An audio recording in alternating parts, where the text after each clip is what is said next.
This is Sam Long. I'm John Nugent. And I am Ron Peters. Welcome to the After Class Podcast. Because the best conversations happen After class. Thanks for joining us. Another episode of the After Class Podcast. We're glad to have you along.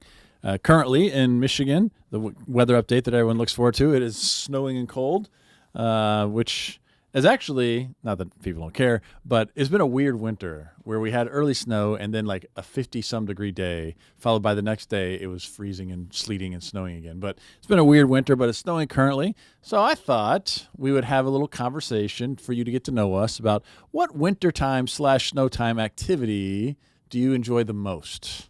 This is wide open. It could be anything, right? Because it could be sitting inside drinking hot chocolate and watching the snow. That would be an example of one. Way to steal it. Oh, did I? No. Stole my Although flyer. that did cross my I mind. kind of thought mine too. Like, I don't hate that. Yeah. It's not a bad thing. So I'm not like a winter sports person. I don't ski or ice skate or anything like that. This is going to sound kind of funny. What I like to do in the snow is go out and cut wood. Mm-hmm. And it's like part of it All is like a childhood thing because for a long time we heated our house with wood. And so my dad, my younger brother, and I would go out in the woods, cut up trees, cut them into chunks, bring back, split them, and toss them into the basement where the wood burner was. And so I have this really great memory of the three of us doing that. And to this day, like I'm thinking about in the upcoming days, we've got a bunch of trees that need to be cut up. Mm-hmm. And I just might grab the chainsaw and go out there. But doing it when the snow is falling, there's something serene about that. It just feels really, really good. Yep. And so, like I said, I realize it's not a true sort of snow winter activity, but there's something about cutting wood in the snow that just feels really good to me. Yeah. Nice. That's valid.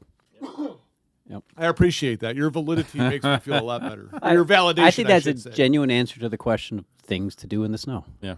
Appreciate that. Thank you. When my kids were younger, I would definitely have said sledding. For sure. Even without just, I like sledding even more so I like when they were small enough to put in the sled and just pull them. Yeah. that's And then they're back there going, wee, I love this. This is the most amazing day. Yeah, those are just precious, precious times. I'd say now that they don't want to be pulled around anymore. Maybe they do. I really enjoy when there's a heavy snow and it just it muffles out all the sound, Oh, right. and to just bundle up, put the boots on and just walk around the neighborhood in the snow. And the weird silence that a heavy snow puts on the neighborhood, I love that experience. That's just a cool and unique experience I really enjoy. Well, to that point, I was last month when we had all the snow on the ground, I went for a walk out in the woods there. And I was texting with my friends saying, this would be really great at night under a full moon. Oh, yeah. Because normally it's just completely dark, out there in the woods. You get no sunlight. But with the snow on the ground and a full moon, it almost feels like you're walking around in the daylight.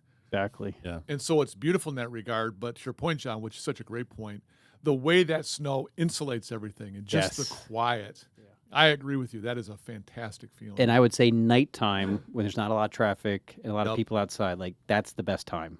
If it was 1 in the morning or even 11 at night, that's the perfect time to do that kind of walk. It really is. Totally agree. Yeah, that's a good time. I'm a big fan of that. My dog walking usually happens at those times, and I love that. I'm going to say something different, even though I don't ever get to do it. So I'll preface with that. So it's a dream. It's A little bit. Snowmobiling. Oh, yeah. I did it back when I was in my late teens and early 20s. I haven't done it for forever. Just because I don't have a snowmobile, I don't have a property, I don't have anything to do it with. I have to go somewhere, borrow it, or rent it, which I'd be happy to do. I just don't make the effort. But snowmobiling is fun. Without a doubt. We really lack that person in our friendship circles. We do. That right? person who owns the property with the snowmobile. Yeah. Just don't have. I agree. I want very badly to go snowmobiling. I just never had that connection. Yeah. So that just makes me think, I have the property. You do. I just need to Got get some a snowmobile. trails. Mhm. Okay. You have, and so Suzanne and I have talked about getting a snowmobile because she thinks they're a lot of fun too. They are a lot of fun. And I got to find even a used one that we can just have set up and ready to go. I'm willing to go 3 ways on it. This is a great idea. You're welcome. Do you have memories of like Do you have a price range? Yes, 5. 5,000? I didn't say what denomination. It's 5. No, like, do you have any memories like when you were a kid going so like one It that wasn't a stands out? kid. It wasn't until I was in middle school or high school. I befriended a guy who up in Lapeer, his grandpa had this huge property with like 4 snowmobiles, and they would go up most weekends, and that's where I did it, and it was great. I mean, they had trails, and we just had a lot of fun. I mean, high school kids being high school boys, but it was great, and it's just fun, just chill, just fly, Yeah, it doesn't take a lot of skill. Just, That sounds like a blast. Well, and the thing you want to do too is you want to get a sled that you can attach to the back. No, I mean that because, like you, my best friend had a snowmobile in the same situation, big piece of property. So we'd attach the sled and take turns pulling each other around. And one time we're doing it light at night; it's really dark, going back and forth out in the fields. So one point he's on the sled and I go ripping out, back into the back 40. Turn around, come back up the house, and I get to the house and he's gone. The sled's gone, everything's gone. And I'm like, oh my gosh. And so I had to go back out there. He's just sitting in the snow waiting for me to show up again, because the rope broke on it. All right, I think we need to get 2 snowmobiles. I agree. It's a tandem thing. Yeah, Alone's it makes fine, it a group but- activity. Yeah. Right. Yeah. Fair point. Yeah. Well, and to go through the fields and go through We're the woods. already working out logistics. How did this happen? So We got our field. Yeah. Check. That's the hardest part. I know we got the place to do it. Yeah, this is a boy. great idea. I think that we need to All make right. this happen. So once we're done recording, Well, thanks for joining us this episode of the After Class Podcast. We're got gonna go. things to work We got things to do. Sorry. yeah. Do you guys Facebook know, Marketplace. Anybody know anybody selling a snowmobile? So now we're gonna get like a That- whole bunch of people are gonna start emailing us and saying, "Hey, I know somebody or whatever." Please do. Well, We might be interested. By the time this airs, maybe we'll have a snowmobile by then. But We might Yeah. still be looking for our second. yeah, Okay. this is a great This idea. went off the rails quickly. Yes, it did. Oh, I love it. Well, anyway, But that's I'm not glad I really- can be a source of inspiration for you too, and if we can make it happen, all the better. Yeah. So happy winter There you go. and such. Well, now we got to get enough snow to make it worthwhile as well. So, but I love this idea. This is great. But the main topic of our podcast today It's not snowmobiles, actually.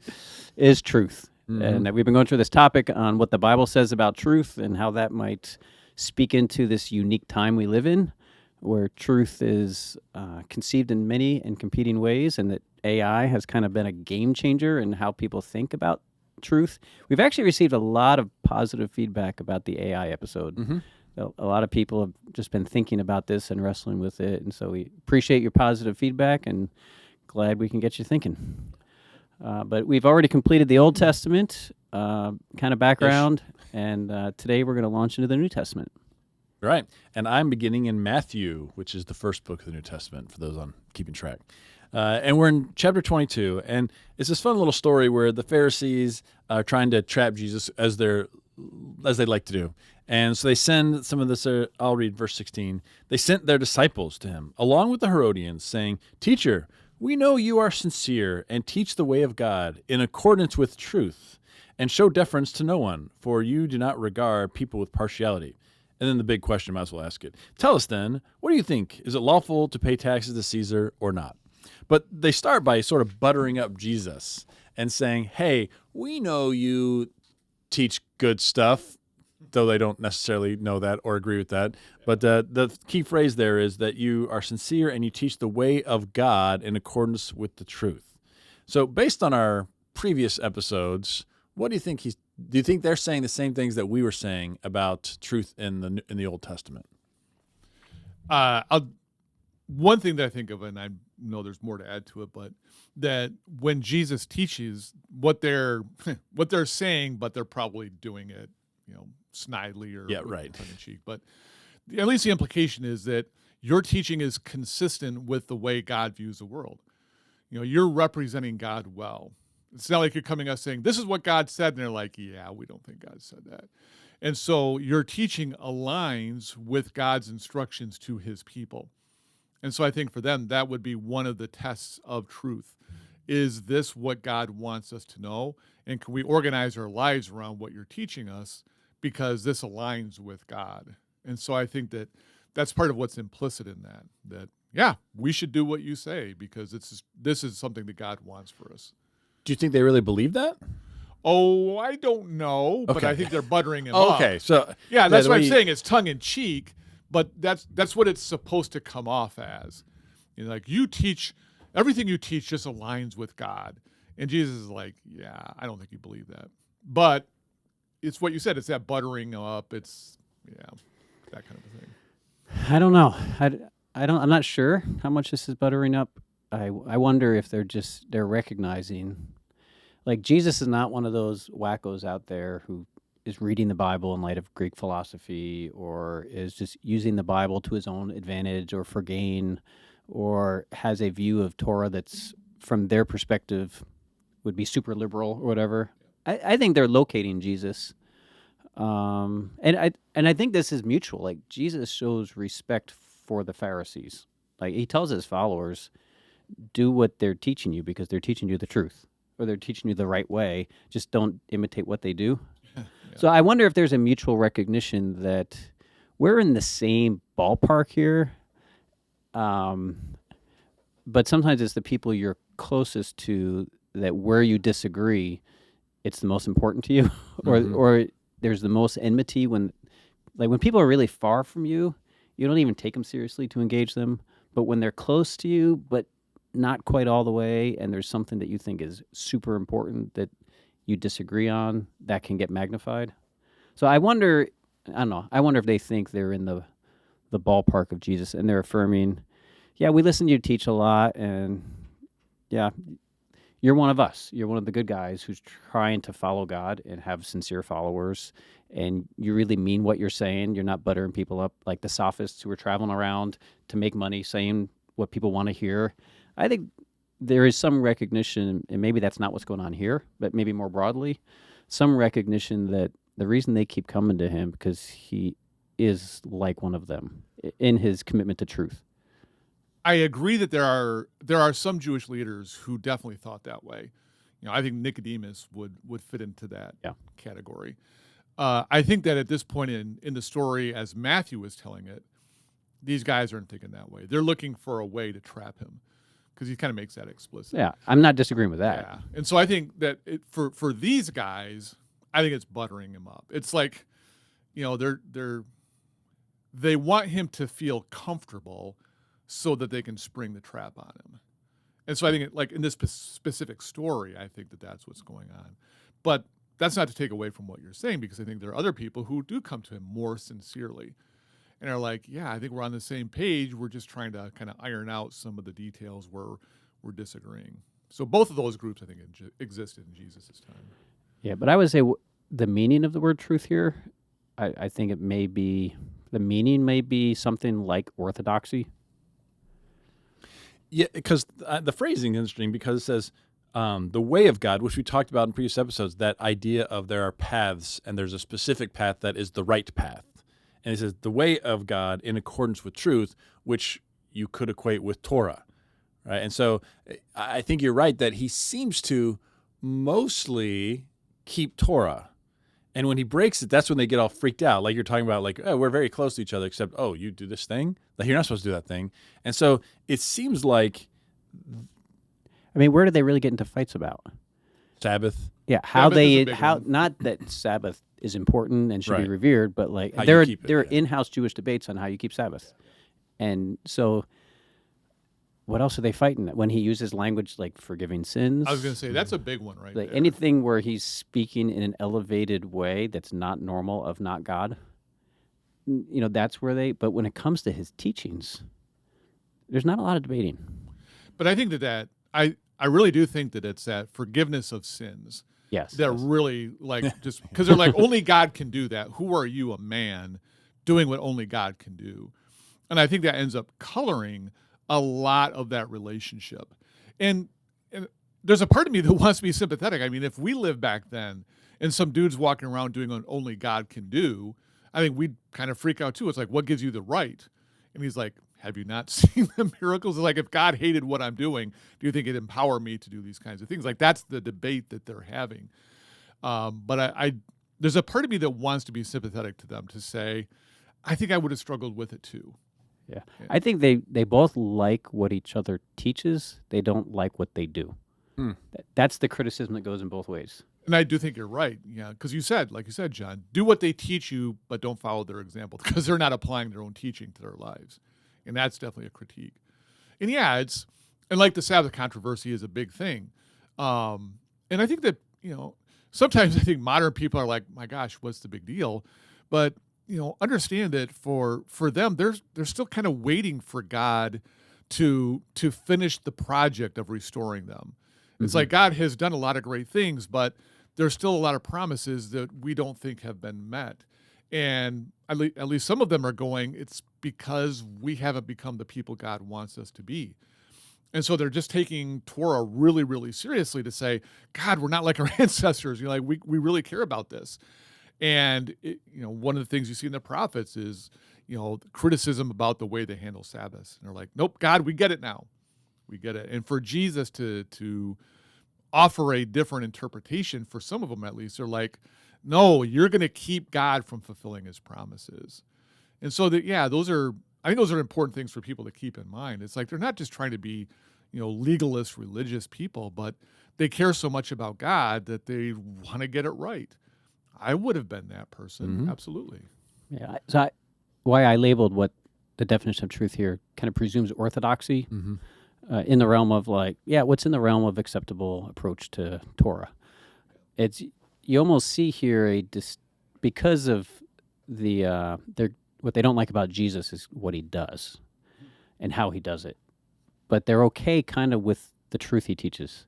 And so you see, I think maybe the beginning from a Pharisaical angle, because this is them using the language, right? This is not like Jesus using the language, right? Yeah. So from their perspective, you're almost starting to see a divide between, at least in this claim, truth as orthodoxy, like right teaching, the right facts, the right body of knowledge, and lifestyle. You kind of see them being parting ways a little bit in the Pharisees, because they've got the right handle on the knowledge, and they think Jesus basically has the right handle on the knowledge, but what they do, they're not okay with, either of them, from either direction. So there may be a little bit of a conceptual part, like a separating out from what we saw in the Old Testament, where what is truth is the way you do it, the way of life. And we're starting to see the emergence of truth as a body of knowledge distinct from a way of life, or that you can have right truth in terms of knowledge and be off when it comes to your way of living it out. I mean, I understand the distinction you're making there, and it's okay to talk about a body of knowledge and the actions that grow out of it. But I think that probably for Jesus and his opponents, they would argue that if that body of knowledge doesn't produce a corresponding action, then it's not really truth. You're not, you say you embrace it, but you don't actually believe what you're saying. Yeah. You're not being true, even if you're saying the right things. Yeah, it's empty words. And I think that's where, hypocrisy comes in. You're just an actor. This is not the real you. This is just the mask you wear. And so, that just creates a whole nother set of debates about, you say all the right things, but you don't really believe it. It's not even true to you. And yeah, that's a fun conversation to have. Yeah. I think it's worth saying this passage is in Mark and in Luke as well. So it's in all three synoptic gospels, Matthew, Mark, and Luke. And, we don't have a lot about truth in the synoptic gospels. That language doesn't show up a lot. Whereas in John's gospel, there's a ton of passages, and it's used in a very specific way, so much so that we're going to do John at the end, kind of lump his gospel in with his letters at the end of the New Testament section. But we have one more passage that is from Luke that we didn't cover in Matthew. Yeah. And this is somewhat unique to Luke because it's part of his introduction to his gospel. Speaking directly to the recipient, Theophilus, a lot of theories about who he is and all that. There's one in yours. Yeah. There's two, really. Well, Sorry. I'm not going to get into it. I kind of want to start talking about Theophilus, but it's way beside the point. So Luke, he says, I too decided, as one having a grasp of everything from the start, to write a well-ordered account for you, most excellent Theophilus, so that you may have a firm grasp of the words Am I reading the right ones? Because Sure, that's right. where's the word truth in there? Coming. Sorry. Is it 3 and 4? I think if you finish Different that sentence. translation. It's got to be it. It's the Oh. translation there. Because, yeah, I'm like reading through there. Like, there's no word truth in there. So the phrase in 4, finish it, and I'll tell you where it is. Yeah. So, anyway, to Theophilus, so that you may have a firm grasp of the words in which you have been instructed. Okay. Yeah. Sorry, So- I'm looking at that going, where's the word truth in there? Firm grasp and know the truth seemingly are the synonyms. Okay, yeah. Because, Got yeah, you. the printout, John, that you gave us, as you always do, so that you may know the truth concerning the things about which you have been instructed. And I guess that makes sense because this is like, just verifying that these factually happened. Although, now that I say that, some people will say it's like, that everything you told is something that happened in space-time. These are things that really did happen. Nobody's lying to you, making things up. But is that really all that Luke is talking about? Is he just want to give a factual account of Jesus' life? At least some of us, and I would put myself in this camp, part of what he's saying to Theophilus is the Gentiles are now a part of, God's covenant people. You are joining with Israel to be this covenant people. And guess what? You don't have to be circumcised. And if you work on the Sabbath, nobody's going to, kill you for it. If you have a BLT for lunch, nobody's going to be mad. And so some of like the chief markers that most Jews just assume identify them as the people of God. Luke is saying to Theophilus, you've heard that as a Gentile, you can be a part of the covenant people, and these markers are not important. So, I mean, I would layer that into the truth. So would you say it's like on face value, it's the definition of truth that we've talked about of something happened. Like- Right. Yeah. And so on face value, that's what he's saying. And I think that's part, yes. Right, and you're saying it's going beyond that. So you may know the truth, meaning the things that happened, but more than that Yeah. is what you're suggesting. Yeah, because like what happened, the facts of Jesus's life, which are real things that happen in space-time and all that kind of stuff, those things reinforce the extended message, which is a message that comes from God, that God wants to fold the Gentiles into the covenant people. And at least we're saying, welcome aboard. This is great. And like, circumcision, don't worry about it. Not a big deal. And all the Gentile guys are like, thank goodness. That's part of that broader truth that I think Luke is trying to communicate through both Luke and Acts. So you think the definition might be closer, at least, and this is the English word, how the translators used it. I'm not sure. I just checked the Greek. I don't think the Greek word for truth is there. But it might be, what you're adding is kind of goes in the direction of how Daniel talked about truth. Like, all right, we all know what's in the dream. How do I interpret it? Yeah. So Right, the yeah. truth is not just the facts of what happened. It's so you can interpret the facts properly.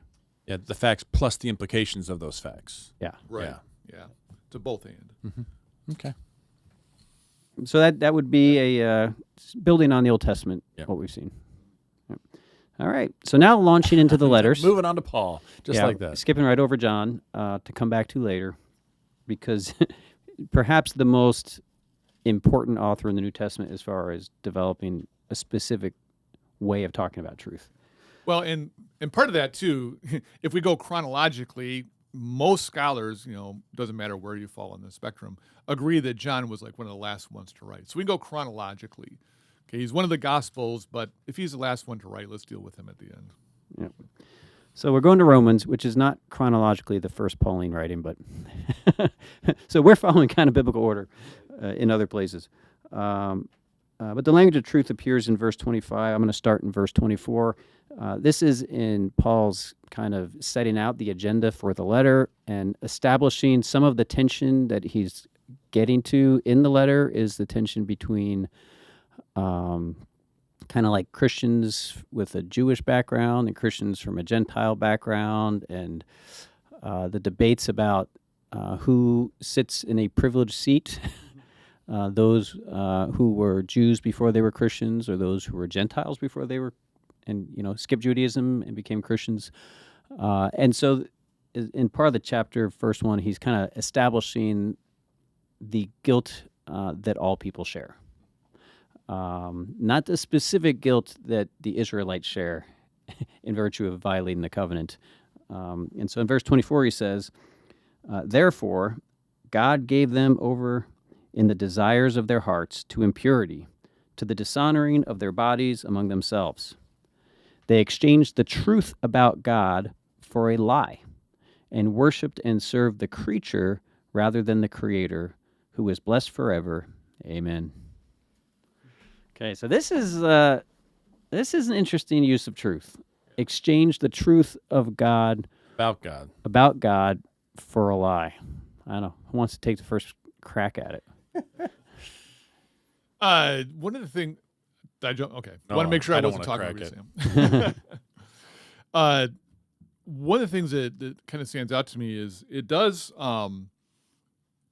lean into what you've been really emphasizing, John. That it's not just an abstract truth that only exists in your mind, but that they experience it in their bodies, and so I think that it leans into action. And so I think that's the first thing I would want to make note of is that Paul, I think, is reinforcing that very point that you've been emphasizing ever since we started this, that truth is not just mental assent to a proposition, but you see it in somebody's actions. And we are just talking about that when you proclaim truth but your actions don't align with it, it's not even really truth. And so, like I said, that's just the first thing I thought of. There's more to say, but I wanted to put that out there. Yeah, and definitely in this section there is something about their activities, how they live their lives, which he's going to unpack a lot, beginning in verse 26 and for the rest of the chapter.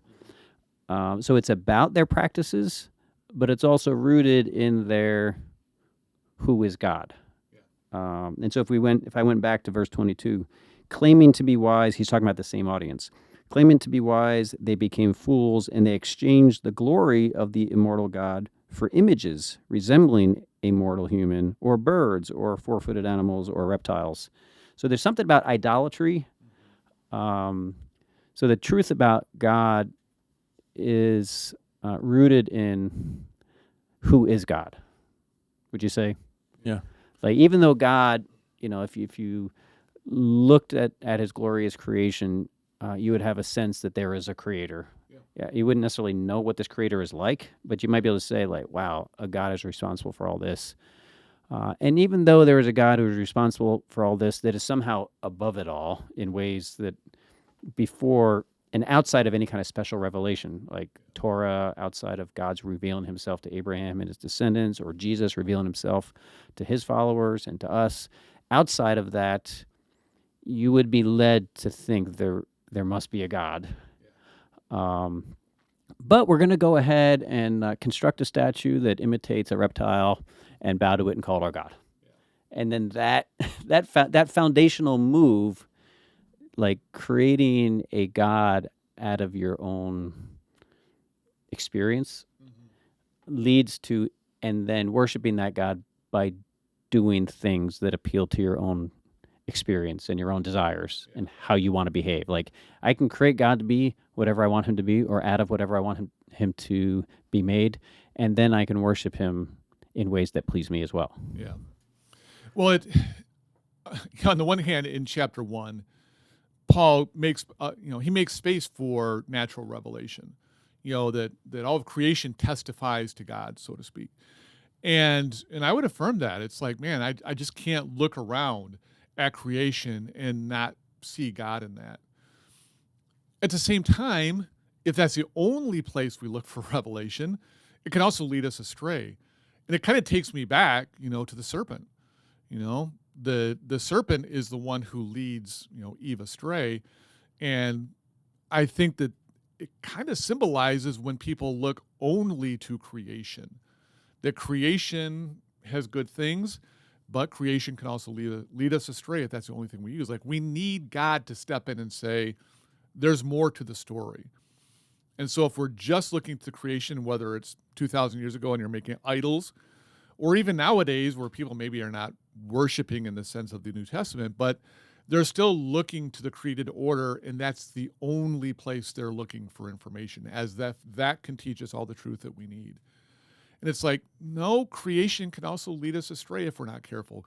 We need God to step in and say, here's truth. Here is how I want you to think and to behave. And that is sometimes going to fly in the face of what maybe creation would teach us. And that's when we have to make a choice. Are we going to listen to the created thing, or are we going to listen to the Creator? Are we going to organize our lives in such a way as to honor His words to us? And then kind of speak back to the serpent and say, no, you don't. You're wrong. And you need to get into line with God, and I'm not going to align myself with you. So I read an article recently that was actually like trying to make an argument from creation. And it just got my mind going on all this kind of stuff. So it's kind of fresh in my mind right now on a totally unrelated topic. Well, I guess it's kind of related. Yeah, I think we were saying tracks, and I think the translation about God, it's just a genitive. So it could easily just be translated the truth of God. Yeah. And I think putting about in there changes it a little bit, because the truth of God is following along what we've been talking about in all the Old Testament. Like that, God's truth has been put out there, a path for you to follow, right? And what they've done is they've exchanged that for something else. And so whether you want to call it idolatry or, some sort of creation worship or whatever, the point is God has set His truth out there. They have rejected it. And now it's leading to all sorts of things. Well, and to your point, now we're kind of dipping into the Greek. I don't want to go too far, but what I always teach my students in my Greek classes is that when you have a word in the genitive, it narrows something down. That's just the way the genitive works in Greek. It just narrows down whatever you're talking about. So you have the word God, theos, or I'm sorry, you have the word truth, but then it's that of God, that genitive. And so it's not just truth in a very broad, abstract kind of a way, but it's truth that is defined by God. God narrows it down. It's God truth. And that God truth stands in contrast to truth claims made by the world, often which are grounded in their interpretation of creation and how they think things work. Sometimes that's great. Sometimes it's devastatingly wrong. Yeah, this is a tricky passage because it's hard to know exactly who he's talking to, and who he's talking to really makes a difference what truth means here. And we almost had to go back. I'm just looking back to verse 19. Well, let me go back to 18. For the wrath of God is revealed from heaven against all ungodliness and injustice of those who by their injustices suppress the truth. Right? For what can be known about God is plain to them because God has made it plain to them. Ever since the creation of the world, God's eternal power and divine nature, invisible though they are, have been seen and understood through the things God has made. So they are, well, let's stop there. So if you stop there, it's kind of like, okay, from the creation of the world, from the things God has made, there's a truth to be known. But then he goes on to say, finishing the sentence, so they are without excuse, for though they knew God, they did not honor him as God or give thanks to him, but they became futile in their thinking, and their senseless hearts were darkened. Claiming to be wise, they became fools, and they exchanged the glory of the immortal God for images resembling the creatures, right? So is he talking to, and this is the bigger question, is he talking to those Israelites who, although they had truths from God, exchanged that truth they knew about God for the idols, right? And so that verse 19 or verse 20, where ever since the creation of the world, God's truth has been known. Is that establishing, these people have just creation truth and not revelation truth? Or is that just, he's just in that verse kind of riffing on God has so abundantly revealed himself to you, right? It's there in his creation, and on top of that, he has given you all of his truths. Because he can say about them, they knew God. Yeah. There was a time when they knew God, and then they exchanged it. And the fact that they knew God and exchanged it makes him culpable. So in other words, there's just two ways of reading Romans. Mm-hmm. This is either the section where he's addressing Gentiles who only knew God through creation, or is this his beginning of describing how the Israelites knew God? And then he's going to go on in verse 2 to talk about why they're without excuse, and then pile on the special revelation that he's also given them. So it's two different tracks, right? Are we focusing in on the knowledge of truth from verse 20, or is it this broader knowledge that includes general revelation combined with special revelation? Yeah, I wanted to take a look at the footnotes here in our study Bibles, because a lot of commentators will point out that this sort of section of discourse aligns really strongly with the apocryphal wisdom of Solomon. And so when I teach this, in class, I always have my students go back and read it, because there are a lot of like really, really strong parallels in the wording. And if he's doing that, and we won't know till at the resurrection we get to talk to Paul and find out for sure, but if Paul is kind of taking something from Jewish wisdom literature and then working it into this letter because it really works for him, well, in Wisdom of Solomon, it's like a critique on the Gentiles. It's like, why are we better than the Gentiles? Yeah. Because they do these kinds of stupid things. If that's true, then that kind of leans me towards this is Paul drawing in his audience to say, this is what we've always said, and I'm just reaffirming it, that the Gentiles make these kinds of dumb mistakes, tongue in cheek there. I will say, though, this is where it really does get tricky, is that he could be speaking just to a Jewish audience. But one of the things we see it in the Bible, and I just think logically this makes sense, is that probably most of the Gentile converts to Christianity were already what we would call God-fearers. And you see that in the book of Acts when Paul goes into a synagogue, he's talking to the Jews, but frequently like in a speech, he'll say, to you Jews and those of you who fear God. And so there's probably a lot of Gentiles who are actually very well versed in Jewish literature and stuff like that. And now they become followers of Jesus. And so it doesn't help us solve the problem. It's like he could be writing to Gentiles who are just really, really deep in the Jewish writings. So we wanted to solve the problem for us, and it's like, yeah, I wish it did, but it doesn't quite as much as we want it to. Yeah. So a lot of question marks around this one. And I think scholars are, at least in the reading I've done, they're not all on the same page of whether he's actually talking about the Israelites who exchanged God's truth for a lie, or he's just talking about Gentiles who went away from what they should know from creation into licentious living. Yeah. Well, and I understand both those arguments. I mean, they make good points. And then the question is whether a Gentile who never received Torah can be said to know God. Yeah. And that they've exchanged genuine knowledge for false knowledge. But if God's never really revealed himself, how much did they know him? And that's where the debate gets in, because this is the passage that's used to prove that Gentiles can know God apart from special revelation. But at least at some rudimentary level. Yeah. Yeah. And so then that leads into, this is foundational for so many debates about general revelation, natural law, natural theology, and there's not as much in the Bible to undergird a theology of natural law and general revelation as many people think there is. Well, then some people just reject it all outright. It's just like there's none of that. You just can't even fall into that camp, So, yeah, it is a point of debate. So I'm not sure we've clarified anything, honestly. We've got a lot of theories. We've talked a lot and given them nothing. Fodder for people to discuss at home. Enjoy it in your home small group. That's right. All right. Well, the next chapter, Romans chapter 2, has a little tidbit about truth as well. It's in section starting in 17. He's talking about, if you're a Jew and you're this and that, how you're living. And then 19 is kind of where it picks up. And if you are sure that you are a guide to the blind, a light to those in the darkness, a corrector of the foolish, a teacher of children, having in the law the embodiment of knowledge and truth, you then who teach others, will you not teach yourself? You who preach against stealing, do you not steal? And on it goes, these things that they say that you shouldn't do, but apparently are doing. Before we get into it, let me also say, I want to be called from now on and corrector of the foolish. I want that to be my official title here at the school. We do not suffer fools. You put that on your faculty door sign. I think that'd be great. Sam Long, corrector of the foolish. I love that. Sam the Jew. It's just a nickname. Yeah. What is kind of interesting though, because it's in a way this talks a little bit what we were saying earlier about Jesus and his debates with his opponents.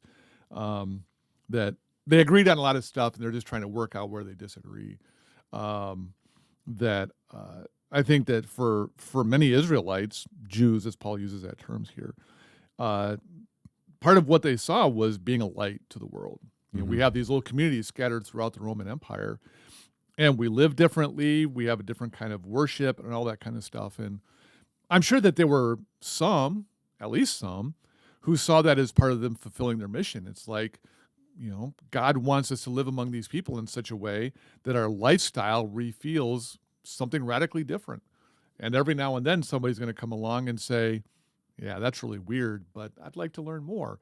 And the next thing you know, that person's showing up on Saturday and is in your synagogue and is, listening to God's word. And so I'm sure that there are many who with a lot of sincerity saw themselves as being these kinds of people. Yeah, and here I think this builds on what we saw in, I guess, the poetry literature from the last episode, where the law is described here as the embodiment of the truth. Yeah.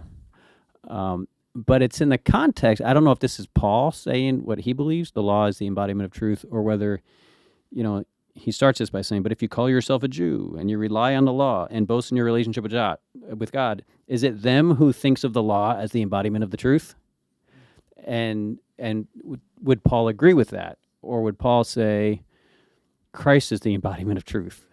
And we've kind of moved beyond the law being the embodiment of truth? Or is Christ the embodiment of truth in a way that fulfills the law, which was the closest embodiment of truth that Israel had prior to Jesus? But it's a very high claim about the law in relation to truth and equating them. The law itself doesn't do that, but we got to Psalm 119 and other passages where law and truth hand in hand. Yeah. Yeah, and he's like it's like he's just read Psalm 119, and now he brings it over, and like his list here it's very Psalm 119-ish, so that you're a guide and a light and a corrector and a teacher, and that's what Psalm 119 says the law does for us, a light into my path and all those things. And so it is kind of fascinating how he brings that forward. The question is, in what way is he doing it, like you say? And we're assuming that by law he means Torah, right, as opposed to natural law, as opposed to something else. And Yes. that's a whole other debate for Roman scholars that I'm not involved in. Yeah. I think for this context, it's a little more clear. I would agree. Yeah. That for them, they're thinking Torah. Yeah. And this is the advantage they have. Because it says, if you call yourself a Jew in verse 17, and it'd be weird to say, you call yourself a Jew, but now you're relying on like moral law or natural law as something else. That wouldn't make sense. Well, and I think that's where the conversation has really shifted in recent decades. This is the new perspective that's, it was a huge debate once upon a time, and more people, scholars and theologians are coming around and saying, yeah, this is really helping us understand Paul, because for the longest time, and there are still a lot of people who do this, they assume that Romans is just anti-law. Paul's turned his back on the law. And that's all about Jesus. Jesus is better than the law. The law was taking us down the wrong road, and now it's all about Jesus. And I think you got to read it with more nuance than that. I don't think Paul ever said the law is bad. He's like, no, this came from God. This is great. This is good stuff. Mm-hmm. He's just trying to figure out how Jesus fits into that. And Jesus himself says, like in Matthew, if anybody takes away the least little bit of the law, it's going to be a bad day for them. And so I think Paul's on the same place. I don't think he's saying to them, you're wrong to think about yourself as this way. You're right to see yourself missionally as bringing light to the Gentiles. And so he's just saying, if you see yourself in this way, but then you do the things you see you're not supposed to do, now we're getting into problematic areas. Yeah, I agree. I don't think he's critiquing them seeing themselves this way, but he's definitely trying to articulate their view of themselves. Yeah. And which it stands on the shoulders of how later writings in the Old Testament view God's people in relationship to the law. I think we have time to wrap up Romans 15, and it actually pushes in the direction of what you were just talking about. Where does Jesus fit into all of this? And there's an interesting connection there. It's your turn to read, though, Ron. It is. Did you turn to it? Yep. Now, I'm going to read it off the sheet here because we want to make sure we get the right translation now. Romans 15:8. Paul writes, "For I tell you that Christ has become a servant of the circumcised on behalf of the truth of God, in order that he might confirm the promises given to the patriarchs. And so he has become a servant of the circumcised on behalf of the truth of God. That kind of goes back to that truth of God, that genitive that you were talking about there. And so, yeah. Sorry, John, I'm going to pass it over to you because I'm thinking about it, and the way the way the verse ends, I was hoping you would read it, but it continues, so that he might confirm the promises given to the ancestors, and that the Gentiles might glorify God for his mercy. So this is the mission, and Jesus, for I tell you that Christ has become a servant of the circumcised on behalf of the truth of God. Is the truth of God here the law, which is the embodiment of truth? Like on behalf of Torah, God has. And there's a sense in which Torah is the one that has Abraham's descendants will be a blessing to all nations, right? So it is the truth of God in Torah that the Gentiles would be enveloped in God's people, which goes back to Torah.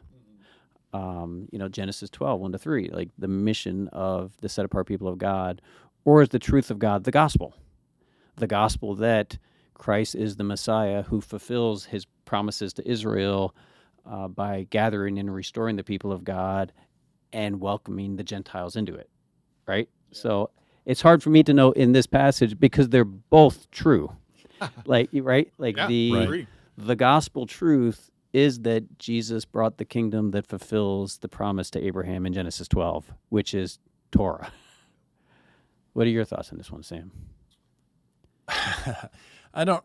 What you're saying, I agree with. It's this idea of the moving forward of the truth, right? It's kind of like stage 2 of truth. Yes. And there's still the same truth, but it's, I don't know, been added to, or given new context. Or, I don't know how to explain exactly, but it's not like it's not the truth still, but there's more. Right. And so I think Paul's pretty clear on that. And I think he's getting to the Gentile or the Jews something they didn't get. It's like, it's truth plus, and that's okay, where they need to get to that point where they just weren't. They were stuck in just truth 1.0. I don't know. All these different ways of explaining it. No, I think that you're onto something with that he's not trying to undo the things that they believed. Maybe a few things, maybe they gotten off track a little bit here and there, and that's fine. But as a general rule, he's not turning his back. But what you're saying, Sam, it's like Jesus has come, and he's the Son of God, and God proved it by raising him from the dead. And I think that, like many Israelites, Paul was surprised to see Gentiles being filled with God's Spirit. And it's like they're uncircumcised, and they work on the Sabbath, and they eat the wrong foods, and yet God is pouring out his Spirit upon them. Like, God is doing new things that I think just caught people off guard. But if you believe that it's the work of God, somehow you guys are wrapping your head around it. And I think in Romans, part of what Paul's trying to do here is he's trying to help his audience to understand how you can be an Israelite follower of Jesus and a Gentile follower of Jesus, and to bring them together into this great people of God. And he's trying to explain it to people who are understandably having a difficult time wrapping their heads around it. And I'll be honest, sometimes I have a hard time wrapping my head around it. Romans is a frustrating book. I'd rather teach Revelation than Romans, because Amen. Romans can be so frustrating at times. Yeah. But I think that Paul's still trying to communicate something really important. It's worth the effort to try to understand what he's trying to say to us here. Yeah. And I think what's important, what this verse does about truth is important because the way Paul uses truth language is different than John. Yeah. Like for him, Jesus is a servant to the truth. Like he came to serve the truths of God. Like for John, you're going to see language of Jesus being the truth. Like he is the truth. He's the way, the truth, the light, right? And, but Paul consistently will talk about truth as this thing that Jesus serves. And so sometimes, lots of times, and we didn't see it as much in Romans so far, but in the other writings that we're going to get to next week, it's the truth is the gospel. The truth is the promises of Abraham that he's come to fulfill and to serve. And so so you can talk about the truth as being the gospel message or God's will, building on the foundation of Torah, extending it into the Gentile era. It's the message of what God is doing in salvation history. And Jesus is in relation to that and serves it. So against that kind of posture, and we'll confirm next week that the gospel is this thing that Jesus is separate from, in the sense that you can talk about them in different ways. Where John, what's going to stand about John is how he collapses them into each other. So I guess that's something we can confirm in next week's episode of the After Class podcast. After class because The best conversations happen. After class. Thanks for listening.